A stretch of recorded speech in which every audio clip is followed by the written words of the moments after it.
Шатқалы сырға толы шау талы. Жаздың шаймашуақ күні туса, Тұрар Рысқұлов ауданына ат басын бұрғандар Шалтауын көруге асығып тұрады.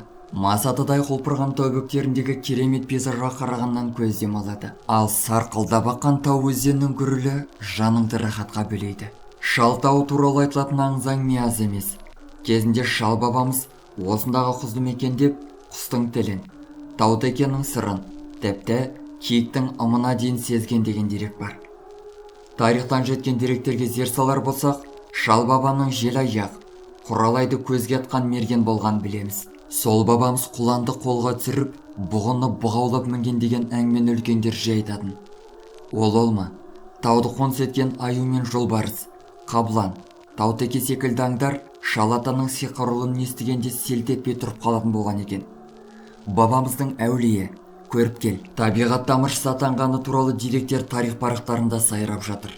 Содан да болса керек, қасиетті мекен Шалтау атанған дейді композитор, тарихшы Дүйсенәлі Бықыбаев. Қырғыз Алатауы Сілем аймағындағы тау аудан орталығы Құланнан Алпас, іргесіндегі Құмар елді мекенінен 22 шақырымда тұр. Деректерге көз жүгіртсек, Шалтауы табиғи кешенінің теңіз деңгейінен 2800 метр биіктіктегі тау аңғарында құпиясы мол көк көл бар. Көпшілік сол көлді көруге асығады. Көлдің аумағы қозы жайылым жерді алып жатыр.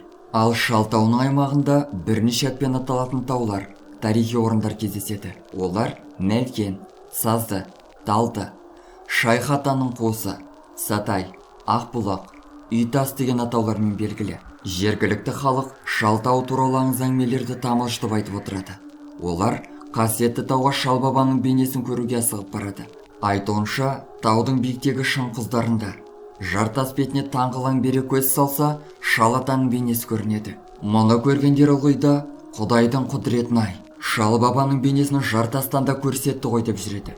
Аңызда айтылған осы бір тылсым құпияны білгім келіп, Шалтауына бардым. Таңға дейін көз ілмедім. Қасымдағы жол бастаушы азаматтармен бірге таң бозара оянып, тауға қарай бет алдық. Шал бабаның бейнесі көрінетін құзар шыңға қарама-қарсы келіп, дамыл таптық. Төменде күн ыстық болса да, биік таудың таңғы салқыны денемізді тітіркентіп сергітіп жіберді.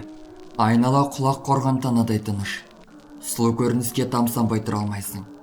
Табиғат тылсымы жаныңды баурап алғандай. Күн ұясынан көтерілгенде биік шыңдар ерекше күйгеніп, таңдай қақтырады. Біздің көзіміз тау шыңында. Күн көтеріліп келеді. О тоба, деді мен күбірлеп. Өйткені сағымданып адам бейнесі көріне бастаған еді. Талғат, бол, тез, түсіріп ал, деді мен фототілшіге аптығып. Қозғалатын Талғат жоқ. Ауызы ашылып кетіпті. Тілі байланып қалғандай үн қатпайды. Тек басын шайқай береді. Таңға жайып көрініс сәлден соң көзден ғайып болды. Мен ренжіп Талғатқа ұрсып жүрмін. Ол болса, сүреге сескендім, қорықтым деді. Арымшыл ұрпақпыз ғой. Талғаттікі дұрыста шығар.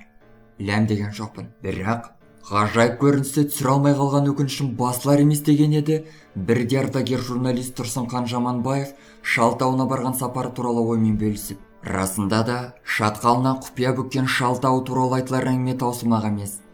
Тарихи деректерде тұңғиығына тарта береді. Қазақ ырымшыл халық қой. Қуаңшылық жайлаған кезде ел жұрт Аллаға жалбарынып Құдай тамақ берсек, Шалтауының басына бұлт үйіріледі.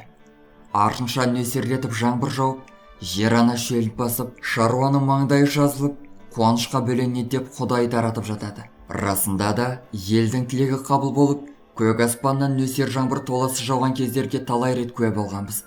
Шынында да Шалтауы құпияға толы мекен ғой. Жамбыл облысы, Тұрар Рысқұлов ауданы.